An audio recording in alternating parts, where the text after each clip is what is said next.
Bienvenue dans Serenaya, le podcast vers la connaissance de soi. Pourquoi se met-on des bâtons dans les roues?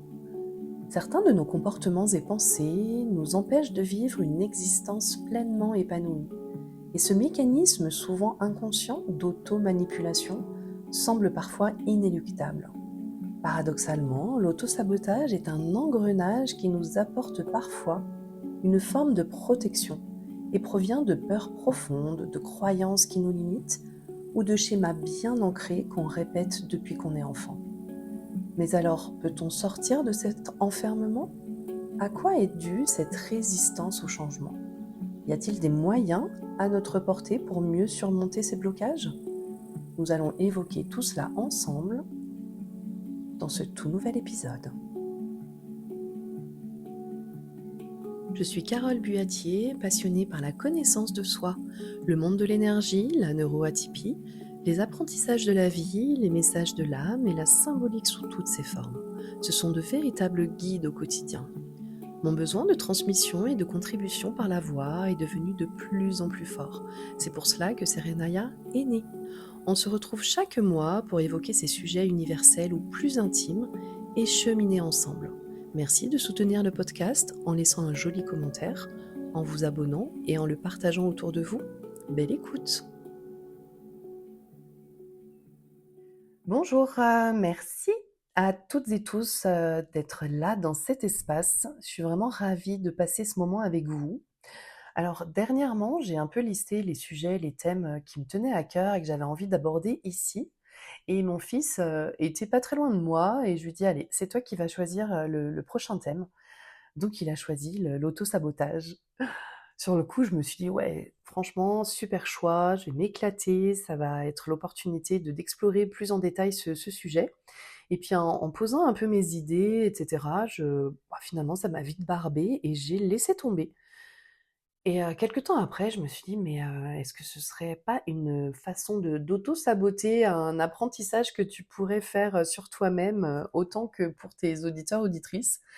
Donc ni une ni deux, je me suis, replongée dans le sujet. J'ai commencé un petit peu à poser les choses et puis je tombe sur une vidéo de l'émission Les Lueurs. C'est aussi un podcast, c'est présenté par, Jonathan Langlois et son invitée était Maud Ankaoua, une écrivaine dont j'aime beaucoup les bouquins. Et le thème du jour, c'était «Pourquoi je me gâche la vie sans le savoir?» Donc on était pile dans le sujet de mon épisode. Mais alors avant de rentrer dans le vif du thème, j'aime bien souvent chercher en fait l'étymologie des mots. Et là, le mot saboter, en fait, ça renvoie à la révolte agricole. Les ouvriers, en guise de contestation, de protestation, ils mettaient leurs sabots en bois dans les roues des machines pour tout arrêter, pour se mettre un peu en stand-by et pour montrer leur désaccord. Et ce mot, il a été étendu, hein, en fait, à toute action qui vise à endommager, à entraver un processus, hein, en signe de résistance, de contestation. Et en psycho, eh bien, ça se limite pas à des actions extérieures, mais ça se rapporte évidemment à des causes internes, d'où le terme d'auto-sabotage qui signifie se saboter soi-même. Donc il y a plusieurs formes d'auto-sabotage avec un peu de grandes lignes. Le fait, des formes en fait où on se sabote vraiment dans la relation à soi-même. Quand par exemple on termine absolument rien de ce qu'on engage. On se lance dans des défis, on se lance des projets, mais on ne termine rien. À la moitié, on décide d'abandonner et alors qu'on est, quelqu'un quand même qui fournit des efforts, qui se lance quand même à corps perdu, dans ces sujets et finalement ça peut être, une explication à ce phénomène peut être qu'on ne termine pas parce qu'on comme ça on fait pas face à l'éventualité de rater et au contraire, si on réussit trop bien, on peut, ne pas être à la hauteur de futures exigences en fait de notre entourage, qu'on pourrait avoir, envers nous. Donc alors je ferai juste une petite parenthèse, design humain, avec un type énergétique qui s'appelle le générateur manifesteur, on dit aussi le manigen. enfin sa stratégie, c'est d'initier et sa particularité, c'est d'être multitâche, donc d'avoir 50 idées à la seconde, de se lancer dans 50 défis, 50 projets, sans forcément terminer les projets qu'il initie, mais parce qu'il y a toujours quelque chose de plus stimulant, à entreprendre. Donc c'est une façon de fonctionner, voilà, bon après si systématiquement on termine absolument rien de ce qu'on entreprend, ça peut être quand même un peu gênant au quotidien, mais c'est aussi une façon de fonctionner qui peut, voilà, qui ni mal ni bien, c'est, une façon, parmi d'autres de fonctionner. Il y a aussi le fait de systématiquement remettre à plus tard, ce qui est important. Donc la fameuse procrastination, on a quelque chose à faire qu'on doit absolument, produire, mais on va faire autre chose à la place, quelque chose de moins significatif, quelque chose qui va être, plus simple, qui va nous demander moins d'efforts et qui va, bah, du coup nous plaire davantage. Donc ça peut être fâcheux, au bout du compte et bah, par exemple aussi, on peut avoir un je sais pas, un dossier assez crucial à rendre pour avoir une promotion, au boulot, mais on va passer notre temps à scroller notre téléphone, à regarder des vidéos, à checker ses mails et au final, on va se mettre un peu en échec, sans le vouloir, en se disant: «Bah, est-ce que» enfin, inconsciemment, «Est-ce que, je vais être à la hauteur?» finalement ou au contraire, on peut avoir, comme on l'a évoqué aussi, peur du succès. Si je réussis, bah, on va peut-être attendre trop de moi, donc on va générer une espèce de stress comme ça de dernière minute qui, pour le coup, ne sera pas, productif, le stress productif. On va bâcler le job et on va louper une opportunité peut-être d'évoluer et on va s'en mordre les doigts. Il y a aussi sous couvert de perfectionnisme, parfois, bah, ça peut être une bonne excuse pour pas aller au bout parce qu'on a tellement envie, besoin que ce soit parfait, que notre travail soit irréprochable que, bah, du coup, on se dit: «Bah, on va pas jusqu'au bout» et ça, souvent, c'est évidemment, parce qu'on a pu être hyper exigeant envers nous-mêmes quand on était jeunes, hein, que ce soit les parents, les éducateurs, voilà, fallait toujours être le premier, fallait avoir les meilleures des notes, fallait ne rien louper. Donc, bah, on va être hyper perfectionniste, mais on voit bien que ça peut se retourner contre nous. Il y a aussi, le fait de un peu de saboter, ses propres efforts, à un moment crucial. On va, arriver en retard à un entretien d'embauche, pardon. On va un petit peu minimiser ses compétences, on va pas vraiment se mettre en avant et la conséquence, bah, ça va être qu'on va pas obtenir le poste, alors qu'on en avait les compétences, mais ce syndrome de l'imposteur, va prendre le dessus et bah, du coup, on avait trop peur de pas être à la hauteur, donc ben, c'est fini pour ce poste. On peut aussi avoir, bah, par un mécanisme d'évitement, en fait, fuir les bonnes les bonnes opportunités par peur, hein, toujours pareil, de soit de ne pas être à la hauteur, soit au contraire d'être trop, performant. Voilà, c'est très, très ambivalent, hein, au bout du compte. Il y a aussi dans le domaine du bien-être, de la santé d'une façon générale, qui n'a pas, acheté un programme en fait, enfin des entrées à la salle de sport et pour au bout du compte, au bout d'un mois, ne plus y aller, se donner l'excuse, enfin 50 excuses pour ne pas y aller. Avec ce mécanisme sous-jacent qui peut être la peur de l'effort, la peur de ne pas avoir de résultats et au contraire aussi, par exemple, si on veut affiner sa silhouette, on peut, avoir peur qu'au final on nous aime moins parce qu'on aura changé d'image et on peut avoir peur aussi de perdre sa générosité. Donc on peut se dire, bah, quelque chose qui va œuvrer pour notre bien-être, pour notre santé, bah, ça peut, générer finalement plus de stress qu'autre chose et on peut avoir peur aussi de ne pas se reconnaître soi-même donc eh ben, on abandonne, ou on ne va pas, au bout d'une méthode qu'on va trouver pourtant, super adaptée à nos besoins et à notre santé. Donc il y a tous ces phénomènes, toutes ces actions finalement, qui nous sabotent nous-mêmes dans cette relation à nous-mêmes, mais il y a aussi, les situations où on sabote la relation avec l'autre, heu, en en sabotant en fait ces relations, bah, par peur de l'intimité, par peur de l'engagement. Par exemple, on va choisir des partenaires toxiques, alors je mets des guillemets, hein, mais énergétiquement, pardon, symboliquement, on peut justement être attiré uniquement par des personnes qui sont toxiques, qui vont ne pas être disponibles, qui vont être infidèles, qui vont être très critiques et qui vont nous faire perdre confiance en nous, alors qu'en fait, il y a des partenaires sains qui s'intéressent à nous, mais qu'on ne voit pas. Et ça va être un petit peu bah, être dans la répétition de schémas familiaux, on va peur de s'engager, besoin de sauver l'autre aussi. Donc ça, c'est très dangereux un petit peu, hein, le triangle infernal du sauveur, du bourreau et de la victime. Il faut jamais être dans les extrêmes, hein. Il faut être voilà, soi-même, ne pas vouloir agir forcément sur l'autre et ne pas laisser aussi quelqu'un qui nous vampirise et qui projette tout un tas de choses sur nous. Donc la conséquence, ça va être qu'on va, souffrir de façon répétée, qu'on va renouveler en fait ces décisions et ces rencontres qui nous correspondent pas et on va perdre confiance en soi et on va rester avec des personnes qui nous tirent vers le bas.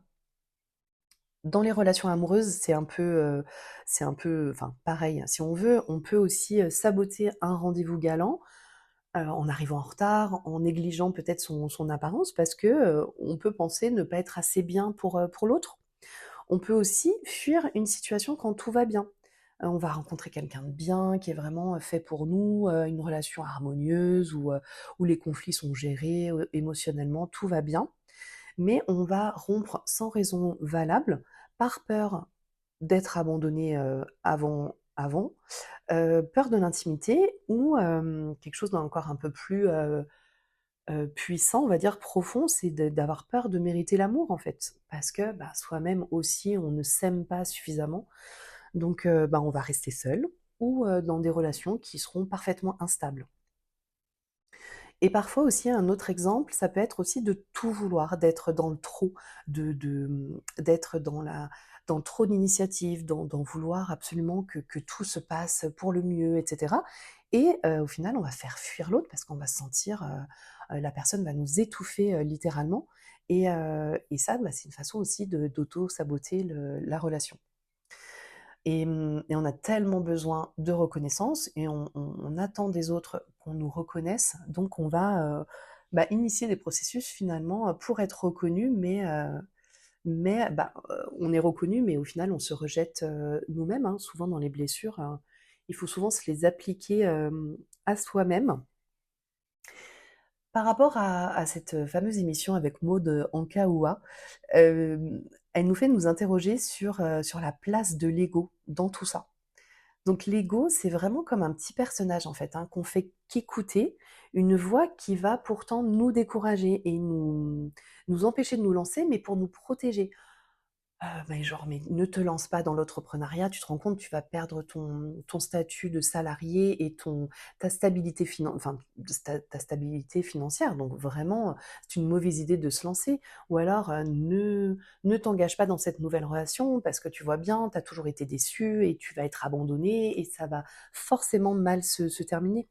C'est vraiment un dialogue qui est souvent négatif quand il n'est pas conscientisé, hein, parce que quand on prend conscience forcément de ces schémas, de ces répétitions qui nous maintiennent dans un inconfort et dans l'absence de bonheur, et bien, on peut envisager de mettre des choses en place pour contrecarrer ce dialogue et et finalement de reprendre la télécommande de notre vie, hein. Alors que l'ego, il a la télécommande dans ses mains et il peut se mettre souvent à aboyer.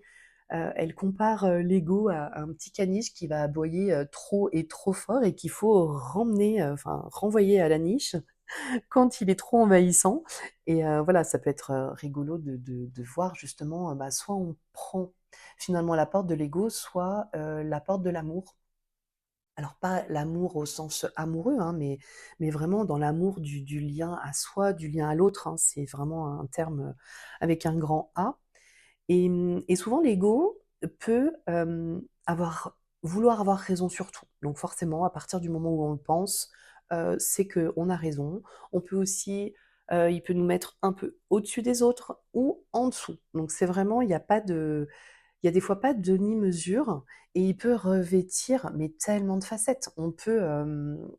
Il peut nous associer, bah, aux échecs de nos enfants, par exemple, alors que, bah, un enfant qui échoue, c'est pas forcément de la faute du parent, même si c'est toujours évidemment indispensable de se remettre en question.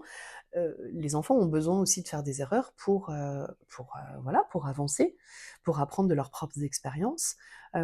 Parfois on peut être associé au fait qu'on n'a pas de diplôme, ou qu'on est, dans un job un peu trop plan-plan, ou que notre conjoint, admettons, est dans une situation spécifique et bah, du coup, ça nous associe forcément, s'il a une opinion, ben, elle doit avoir la même et à ce moment-là, bah, on les fuit, tous les 2. C'est, hem, c'est vraiment intéressant de prendre conscience de ça pour pouvoir apprivoiser son ego. Elle dit évidemment qu'il y a personne à «tuer» entre guillemets, on ne doit pas, exterminer quoi que ce soit, quelques, aspects de notre personnalité, mais il faut conscientiser tout ça pour apprivoiser cet ego et reprendre le pouvoir, en quelque sorte et prendre des décisions dans le discernement. Donc il y a évidemment plein de causes, à tout ça. On en a un peu évoqué, voilà, dans dans ce début d'épisode. Il y a évidemment le fait de se dire que, ben, enfin, ces croyances limitantes, hein, dont on parle beaucoup, dans le fait de ne pas mériter de bonheur, de se sentir, imposteur, de ne pas mériter, le succès, pas mériter l'amour. Enfin, voilà, ça, c'est des croyances par rapport à, des peurs qu'on a inconscientes aussi, des peurs du rejet, des peurs de l'abandon, du jugement, peur du changement aussi, hein, peur de l'inconnu. On est inconfortable dans ce qu'on connaît, mais finalement le fait de changer, ça peut aussi nous amener vers quelque chose d'inconnu, mais de super bien, ou au contraire, se dire: «Bah non, on n'y va pas parce que ça va pas aller». Donc c'est ça, tout ça, c'est vraiment des schémas de peur, heu, des, mmh, des schémas en fait, bah, répétés, hein, qu'on a hérités de son éducation, de la société, des objectifs qui vont être, imposés par des tiers, hein, et la peur, toujours pareil, de ne pas être à la hauteur des attentes des autres. Donc on répète les schémas finalement, ben, indéfiniment, hein, dans tous les domaines qu'on a évoqués, plus loin et mmh et voilà, ça génère tout ça, ça génère des conflits internes, quoi. Et quand à un moment donné, on se questionne, on se dit, bah, justement, est-ce qu'il y a des stratégies pour surmonter tout ça? Parce que je suis pas bien comme je suis, je me je me sens pas bien dans ma peau, je n'aime pas mon boulot, je n'aime pas la personne avec laquelle je suis, depuis autant de temps. Alors après, on peut se rendre compte que finalement, on peut avoir des déclics en se disant: «Bah, en en avançant nous de notre côté, on peut faire évoluer la relation et au final avoir un déclic en se disant: «Mais si finalement c'est la bonne personne, c'est le bon job». Mais à l'inverse, ça peut être aussi que, il faut, envisager les choses autrement et de prendre des décisions de partir ou d'abandonner quelque chose, hein.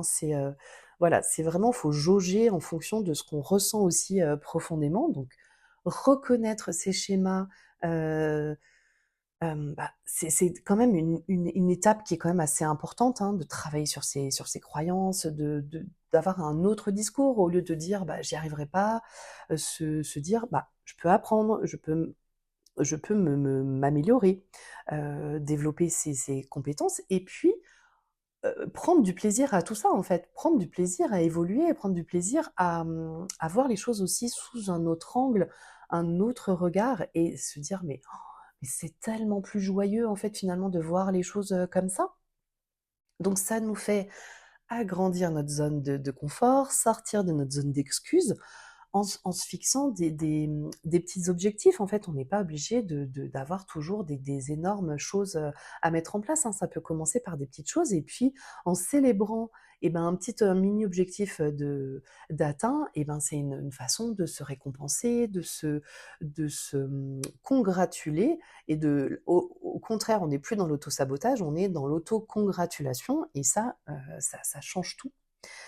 Hem prendre soin aussi, il y a quelque chose qui est supra important, c'est de prendre soin de sa physiologie, d'être dans une régulation de son système nerveux, dans prendre soin de son nerf vague, en chantonnant, en faisant des petites vibrations de la gorge, en faisant de la respiration cardiaque, hein. Il y a plein de petites applications, comme ça, enfin j'ai déjà abordé ça aussi dans d'autres épisodes, en faisant du breathwork, en initiant en fait des choses, peut-être en osant faire quelque chose qu'on n'a jamais osé faire, parce que, souvent, bah, comment on peut envisager de se sentir mieux sans en maintenant en fait finalement ses habitudes, telles qu'elles sont?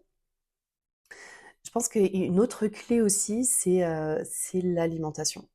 L'alimentation anti-inflammatoire, particulièrement, qui va venir, détoxer notre corps. Alors ça, l'alimentation, oui, c'est quand même notre premier médicament, hein. C'est ce qu'on ingère, le plus, et on passe beaucoup de temps à se faire à manger ou à acheter des fois des choses un peu préparées qui vont, bah, encrasser notre organisme. Donc ce qui est bien, c'est évidemment de nourrir notre cerveau, hein, avec des bons gras, avec des protéines végétales, consommer un peu moins de sucre raffiné, manger, vivant, hein. À 80 on est censé, apporter du vivant dans notre organisme, donc des huiles crues, des légumes et des fruits crus. Alors je suis pas adepte du crudivorisme, hein, mais en fait de peu cuire aussi les choses. On peut aussi, voilà, faire cuire al dente, les féculents. Souvent on a tendance à trop faire cuire, à trop manger, à manger des choses qui sont pas forcément saines, sans forcément là pour le coup, parler de minceur, de quoi que ce soit, mais rien que le fait d'avoir un confort digestif, un confort, nerveux qui est juste tellement essentiel en fait, au quotidien. Et bah, ça m'amènera peut-être à vous parler de la méthode France Guillain que j'ai redécouverte et que j'expérimente depuis quelques jours seulement, qui va évidemment dans ce sens.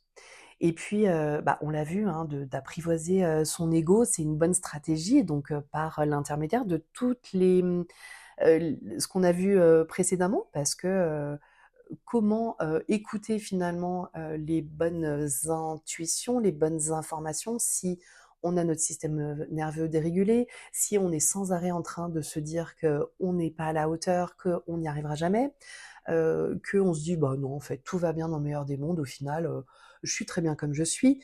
Enfin, si on met pas en place tout ça, on peut pas, comment dire? Engager un dialogue différent avec notre ego, et souvent on peut, bah, très honnêtement, avoir besoin d'aide, besoin d'un coach, besoin d'un thérapeute, besoin d'un groupe de parole, d'un groupe de soutien, de podcasts, inspirants, en dehors du mien.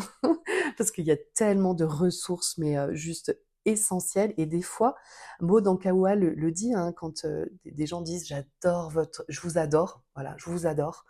Et en réalité, on l'adore pas elle, parce qu'on la connaît sans la connaître, mais on adore ses livres.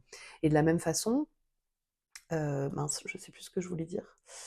Hem, de la même façon, oui, c'est ça, c'est que des fois, une rencontre, un entretien, une séance de coaching et cetera, ça va nous apporter le déclic dont on a besoin pour initier le changement et pour oser aller au-delà de ces croyances, au-delà de ces schémas, au-delà de ces décisions qui nous ont toujours maintenus dans cette position de victime et de personne qui ne va pas bien. Hem mais on a déjà fait tout un travail, une espèce de processus quand même qui fait qu'à un moment donné, il y a une parole, une écoute, un événement qui va faire qu'on va switcher et qu'on va passer, dans le côté, non obscur de la force. Et ça, c'est important aussi de se dire que tous les petits pas sont importants. Toutes les expériences sont capitales, et finalement toutes les rencontres, même ces schémas, même ces choses qui nous maintiennent des fois dans un désordre intérieur, dans une santé mentale, défaillante, et ben, à un moment donné, il faut aussi oser croire qu'on peut, aller au-delà de tout ça, et hem et heu et surtout oui, de se dire qu'on mérite cet amour-là, qu'on s'applique avant toute chose envers, nous-mêmes, avant d'être bien avec les autres, et de s'engager peut-être dans des relations, dans un nouveau travail ou une nouvelle passion. Hem Personnellement, moi, je me suis vraiment beaucoup sabotée, mais j'ai aussi beaucoup osé. Et je pense que ma neuroatypie n'y est sans doute pas étrangère. Et là aussi, ça pourra faire largement le sujet d'un prochain épisode. Donc c'est clair qu'on se met mais des bâtons dans les roues pour 1000 raisons, mais on sait aussi qu'on peut, surmonter les choses de 1000 façons. Surmonter cette auto-flagellation et comprendre, c'est évidemment important, mais libérer en fait les programmes engrammés, dans notre corps, bah, c'est aussi, hyper complémentaire. L'idéal, c'est de le faire sans effort. C'est qu'une fois qu'on a switché et ben, du coup, de mettre en place des choses de façon fluide, de façon naturelle et c'est là où on voit qu'on attire les bonnes personnes, les bons outils, les bons événements pour mettre en place tout ça. On va oser passer à l'action pour obtenir justement des résultats différents, hein, en mettant en place des nouvelles routines vraiment favorables et qui vont nous soutenir dans tous nos aspects. Hem, donc je sais pas si je te propose de partager, avec nous, bah, une expérience sur, sur ce qui a pu justement une prise de conscience sur, cet auto-sabotage que tu t'infligeais, depuis longtemps dans tel ou tel, domaine de ta vie.